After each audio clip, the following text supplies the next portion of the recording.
자, 이번 시간에는 챕터 1의 섹션 2, 공학과 소프트웨어 공학의 이해에 대해서 학습을 하겠습니다. 책은 페이지 26페이지에 해당이 되겠습니다. 자, 일단 공학이라는 거를 좀 보면요.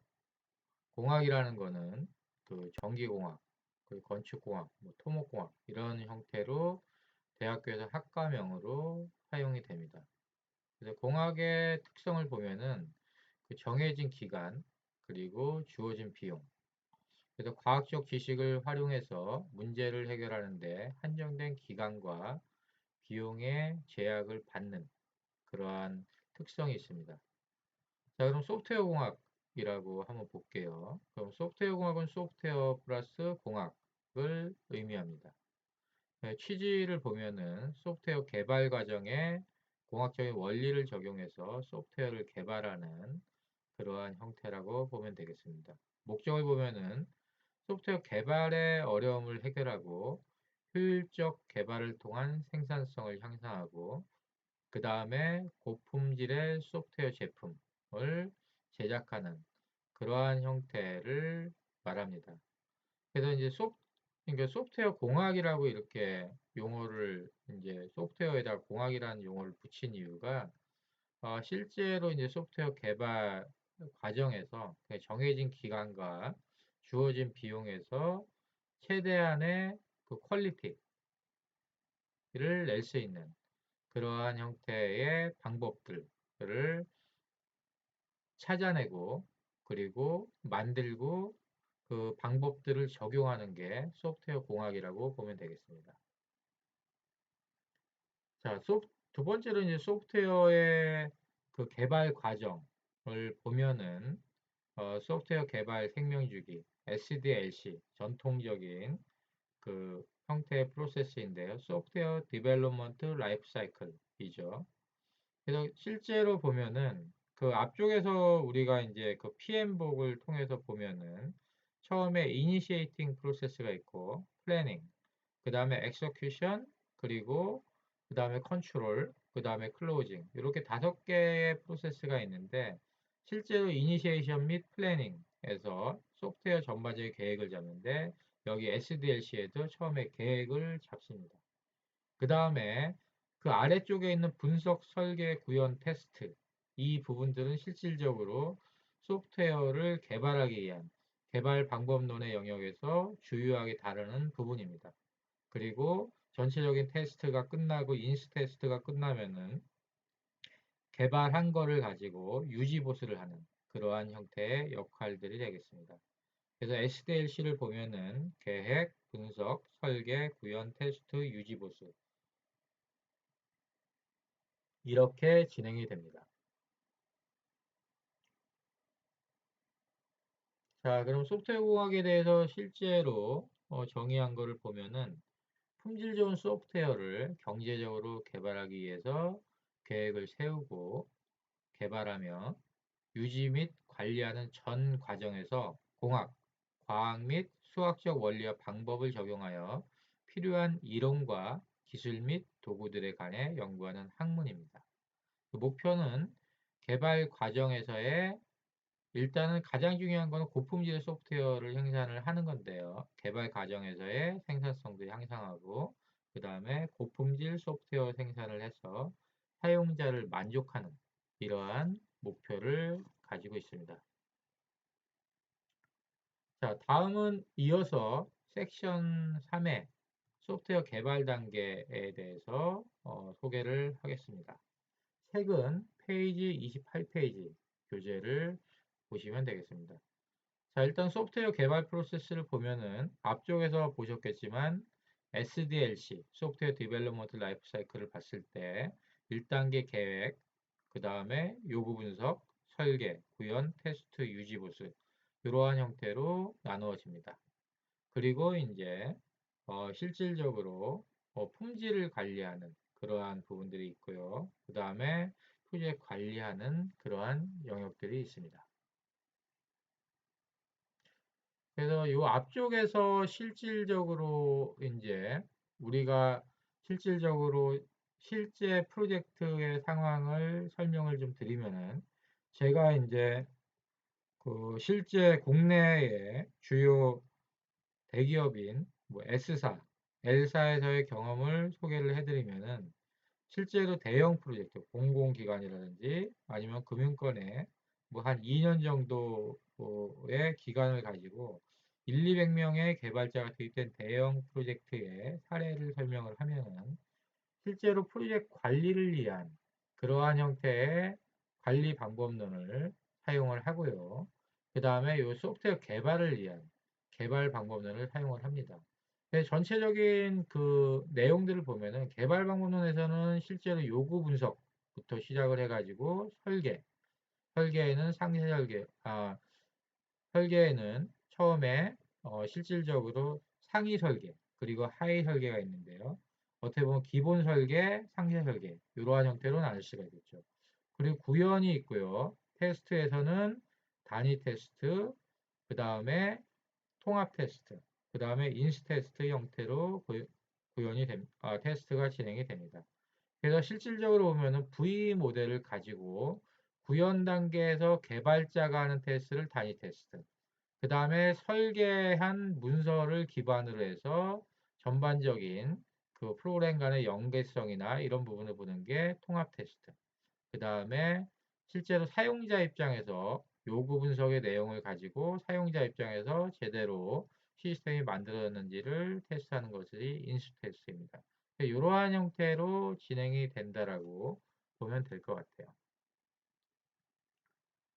자, 다음에는 그러면은 구체적으로 그 내용들을 하나하나 보겠습니다. 소프트웨어 개발의 1단계의 계획을 보면은 개발 비용을 산정하는 부분들이 있는데요. 이 부분은 뭐 코코모 모델, 여기서 얘기하는 코코모 모델로 산정을 하기도 하지만 지금 한국이나 아니면은 전 세계적으로 봤을 때 일반적으로 가장 많이 쓰여지는 것이 기능 점수 모델입니다. FP라는 펑션 포인트 모델이고요. 이 부분은 우리도 이제 3장에서 좀 구체적으로 다루겠지만 실질적으로 우리가 앞으로 이제 3장에 갔을 때는 제가 현재 진행하고 있는 그 베트남 쪽에 있는 프로젝트에 실질적으로 관련된 프로세스를 가지고 펑션 포인트를 실제 계산한 그러한 내용들이 있습니다. 그래서 이제 그러한 내용을 가지고 우리가 좀 더 구체적으로 좀 다룰 거고요. 자, 다음에는 이제 그 계획에는 또 일정 계획이 있는데요. 이거는 이제 WBS라고 해서 각각의 이제 계획들을 갖다가 앞쪽에서 이제 PMBOK를 생각을 해보면은 액티비티를 우리가 데피니션을 하고요. 그 다음에 그거를 어떻게 보면은 액티비티 데피니션을 하고 액티비티 시퀀싱을 하는 거를 어떻게 보면 WBS라고 볼 수가 있고요. 요거의 실질적인 기간들을 대입을 해서 실제 기간에 매핑을 하면은 스케줄링 형태가 나오겠죠. 그래서 이제 이렇게 작업 분할 구조도에다가 일정을 매기는 형태의 일정 계획을 잡고요. 이원 관리. 그래서 실질적으로 계획 단계에서는 실전 프로젝트에서는 현재 국내에서 사용되는 실제 프로젝트에서는 PMBOK에 있는 9가지 영역들을 이 계획 단계에서 다 잡게 됩니다. 다음은 이제 2단계 요구 분석 부분인데요. 요구 분석 부분에서는 어, 실질적으로 기존 시스템의 문제점을 파악을 하고 그 다음에 새로운 요구사항 도출을 하고 다이어그램을 작성을 합니다. 그래서 이제 개발 방법론에 따라서 표현 도구가 다른데요. 이제 구조적 방법론, 스트럭처드 메서돌로지인데 이 부분이 이제 가장 초기에 많이 나왔던 부분인데요. 여기서 주로 많이 사용하는 게 DFD나 DD, 데이터 딕셔너리, 미니스펙 이런 것들이 사용이 되고요. 정보공학 방법론에서는 ER 다이어그램이 사용이 됩니다. 그리고 이제 최근에 많이 사용이 되는 객체 지향 방법론은 UML 기반의 유스 케이스 다이어그램을 사용을 합니다. 그리고 여기 요구 분석 단계에서 나오는 최종 산출물은 요구 분석 명세서라고 볼 수가 있습니다. 자, 다음은 3단계의 설계. 부분을 보면요. 이거는 요 교재 5, 6장에서 구체적으로 다루고 있는데요. 이제 설계와 관련된 그런 원리들이 몇 가지가 있습니다. 그래서 여기에 나와 있는 대로 분할과 정복, 그 다음에 앱스트랙션, 추상화를 하는 분해, 그리고 단계적인 분해, 그리고 모듈화, 그리고 정보 은닉, 이러한 형태의 원리를 가지고 있고요. 그 다음에 실제로 소프트웨어 아키텍처라든지 아니면 객체 지향 설계를 하고요. 그 다음에 아키텍처 스타일, 그리고 GOF의 디자인 패턴, 이러한 부분들에 대해서도 실제 설계에서 다루게 됩니다. 그리고 이제 어떤 전체적인 시스템을 세부적으로 나눈 걸 모듈이라고 하는데요. 모듈에 대한 어떤 평가 기준을 응집도, 그 모듈 내부에서 얼마나 응집이 되는지, 그리고 결합도, 모듈 간에 어느 정도의 결합을 가지고 가는지, 이러한 것들이 설계의 기본적인 원리가 되겠습니다. 다음은 이제 4단계 구현인데요. 이 부분에서는 실질적으로 어, 소프트웨어에 대한 코딩을 하는 부분들을 다루게 되겠습니다. 그래서 이 부분들은 실질적으로 그 표준 코딩 규칙이나 이런 것들은 실제 국내 대형 프로젝트에서는 실제로 이런 그 표준 팀이라든지 아니면은 회사에 관련된 산출물이나 코딩 표준을 가지고 있어서 그러한 표준을 배포를 하고 각 소프트웨어 개발자들이 표준에 맞춰서 코딩을 합니다. 그리고 이제 실제로 QAO라고 하는데 품질을 담당하는 전문가들이 어, 설계 문서 같은 경우 아니면 코딩 문서를 갖다가 실제로 샘플링 한다든지 아니면 전체적으로 그 퀄리티 검사를 하게 되어 있습니다. 그래서 이러한 표준에 맞지 않게 이제 퀄리티 검사에서 표준에 맞지 않았을 때는 그거를 고치도록 실제로 레커멘드를 하기도 합니다. 다음은 이제 테스트와 유지 보수 단계입니다.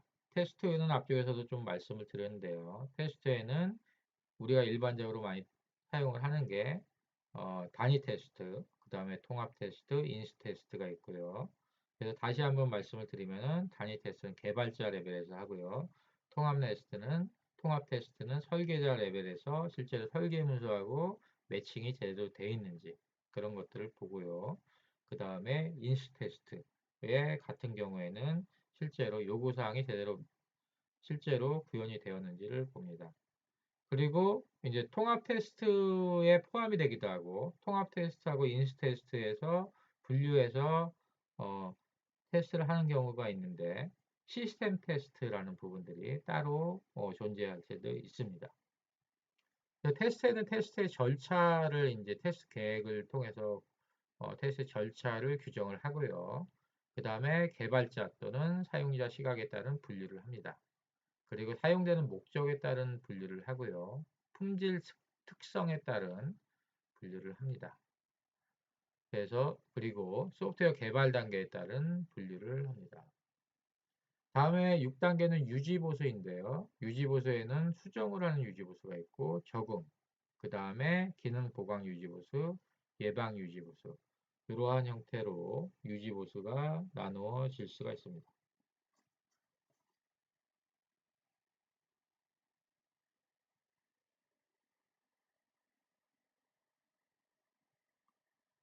자, 다음에는 이제 소프트웨어 개발 프로세스와 관련돼서 이건 2장에서 구체적으로 좀 설명을 하겠지만 설명을 하겠습니다만요. 여기에서 말씀을 드리면은 일반적으로 이제 전혀 이제 개발에 대한 방법론이 없을 때 활용했던 주먹구구식 개발 모델이 있고요. 그 다음에 가장 이제 전통적인 모델인 폭포수 모델, 그리고 V 모델, 진화적 프로세스 모델, 그리고 나선형 모델, 스파이럴 모델이라고도 합니다. 그 다음에 단계적 개발 모델, 통합 프로세스 모델, 애자일 프로세스 모델 이러한 부분들이 있습니다. 일반적인 개발 방법론으로 볼 수가 있고요. 이 부분은 2장에서 구체적으로 하나하나 설명을 할 계획입니다. 다음은 이제 품질 관리 부분인데요. 실제로 품질 관리에서는 제품의 품질, 어, 특성을 평가하는 형태고요. 그래서 가장 전통적으로 ISO IEC 9126 프로세스가 많이 활용이 되고요. 그 다음에 프로세스 품질 특성을 평가하는 부분에는 ISO IEC 9000 그리고 12207 모델이 있고요. CMMI 그러니까는 카네기 멜론 대학교의 SEI에서 만든 CMMI라는 모델이 있고 그 다음에 스파이스라는 유럽 쪽에서 주로 많이 사용이 되는 스파이스 모델이 있습니다. 실질적으로 국내의 기업에서는 이 부분들이 2000년 이전에는 스파이스 모델을 많이 썼었는데 2000년대 초반부터는 국내 대기업 부분에서는 CMMI 모델이 많이 사용이 되고 있고요. 지금 전 세계적으로 CMMI 모델을 가지고 소프트웨어의 조직, 프로세스를 구현하는 부분들이 있습니다. 자, 이 CMMI 모델도 별도로 실질적으로 내용을 설명할 계획입니다. 다음은 프로젝트 관리가 있고요. 프로젝트 관리 부분에는 프로젝트 관리 부분에는 이렇게 PMBOK 우리가 앞에서 실질적으로 프로젝트 관리의 주요한 난리 영역인 PMBOK를 소개를 했었죠. 그래서 이 부분들이 있습니다. 자, 그래서 이렇게 해가지고 간단하게 지금 우리가 섹션 3에서 실질적으로 소프트웨어 개발 단계와 관련된 전반적인 그 프로세스들을 여러분들께 소개를 했습니다. 자, 이상으로 챕터 1에 대한 그 학습을 마치도록 하겠습니다. 수고하셨습니다.